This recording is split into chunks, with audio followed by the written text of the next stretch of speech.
Or new bombshell polling revealing that more Brits think the BBC, of course funded by the licence fee, is biased. More Brits think the BBC is biased than GB News. And of course you've got a lot of lefties defending the BBC and criticising GB News because they're rattled, because they realise the virtual monopoly that we saw in the UK in terms of broadcast media skewing left wing is now being challenged.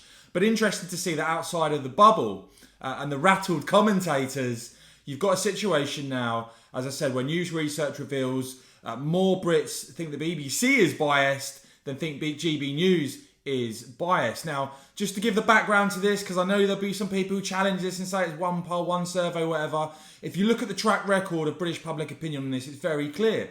The BBC, according to Ofcom research, BBC News output receives the lowest impartiality score of any broadcaster in the UK now. The BBC viewed as the least impartial main TV news provider, according to viewers, lagging behind the likes of ITV, Channel 5 and even Channel 4, which really does take some doing. When you look at the number of licence fees in the UK, as I previously reported, they're going through the absolute floor, down about 1 million in just the past 2 years alone. And now in this new poll of 1,000 UK adults commissioned by GB News, carried out by CT Group, what you find now is a situation where more Brits say the BBC is biased compared to GB News. You've got 42% of the country who say that the BBC News is biased compared to fewer than a third. 27% of Brits who say that the GB News is biased. And I know, of course, this is inconvenient for a lot of people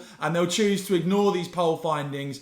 But I think it's interesting always to measure British public opinion where it is on this compared to the narrative that some try to push. Now, commenting on this was the Conservative MP Brendan Clark-Smith, the MP for Bassetlaw, of course, who has said these findings chime with what I hear from my constituents who are sick of being preached to by media elites who live lives very different to their own. They don't want a news channel that speaks down to them or tells them their views and values are wrong. That's why GB News has been so refreshing. So look, guys, you can rely on my channel to keep bringing you the reality, I think, of what the British public think, which time and time again is just so very different from the bubble narratives that get spun out. Let me know what you make of these numbers, of this research, guys. Does it surprise you or not? What have you been making of GB News? And are you a fan of the BBC or not? Do let me know in the comments below, guys. And as ever, make sure you've hit subscribe and the bell so you don't miss my next video. And of course, thanks for watching.